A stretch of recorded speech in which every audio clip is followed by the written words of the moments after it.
மாவட்ட மாணவர்களின் சார்பிலே நம்முடைய தமிழகத்தின் துணை முதல்வர்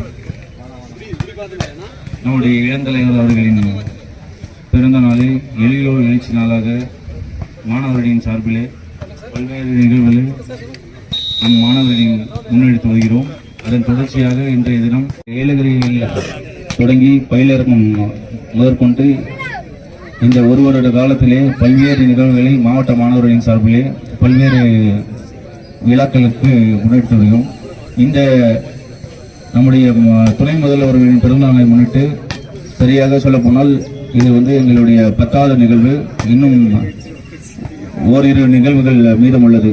ஆகையால் மொத்தம் 12 நிகழ்வுகளை இந்த மாணவர்களின் மூலமாக பிறந்தநாளை முன்னிட்டு எளியோர் எழுச்சி நாளை வெகு சிறப்பாக கொண்டாட வேண்டும் என்ற ஒரு உன்னத நோக்கத்தோடு எங்களுடைய மாணவரணி செயலாளர் அண்ணன் CM எழிலரசன் காஞ்சிபுரம் சட்டமன்ற உறுப்பினர் அவர்களோட வழிகாட்டுதலோடு நம்முடைய பொறுப்பு அமைச்சர் எங்களுக்கும் என்னாலும் உறுதியாக இருக்கும் நம்முடைய மாண்புமிகு அமைச்சர் அவர்களுடைய வழிகாட்டுதலோடு இந்த நிகழ்வானது இங்கே நடைபெறவிருக்கிறது. இதற்கு உறுதியாக இருந்த அனைவருக்கும் மாவட்ட மாணவர்களின் சார்பிலே நன்றிகளோடு வணக்கத்தை தெரிவித்துக் கொண்டு விடைபெறுகிறேன். நன்றி, வணக்கம்.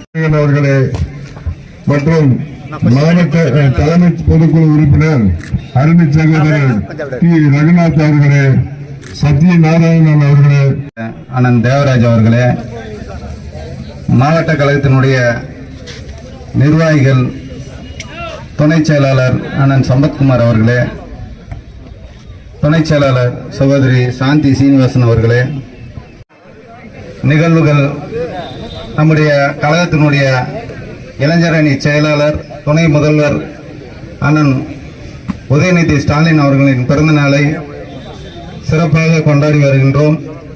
அதே போல தொடர் நிகழ்ச்சியாக 2வது நிகழ்ச்சியாக இந்த ஜோலார்பேட்டை நகரத்திலே இந்த போட்டியை நடத்தி கொண்டிருக்கின்ற மாணவர் அணிக்கு ஜோலார்பேட்டை நகர கழகத்தின் இளந்தலைவர் அவர்களுக்கு 48வது பிறந்த நாளை பட்டியல் தொட்டிலெல்லாம் ஏழை எளிய மக்களுக்கு அன்னதானம் கொடுப்பது, அவர்களுக்கு பல்வேறு திட்டங்களை வழங்குவது சிறப்பாக செய்தால் இன்றைக்கு பல்வேறு நேற்று முன்தினம் இன்னைக்கு ராணிப்பேட்டை, திருப்பூர், வேலூர் என்ற நிலையில் இன்றைக்கு அங்கேயும் பெரிய ஸ்டேடியம்ல எல்லாம் இன்னைக்கு விளையாட்டு வீரர்களை எல்லாம் சந்தித்து பல்வேறு திட்டங்களை எல்லாம் அங்கே மாலம் செல்வங்களுக்கு வீராங்கனைகளுக்கு எல்லாம் கூட வழங்கிவிட்டு சென்றார்.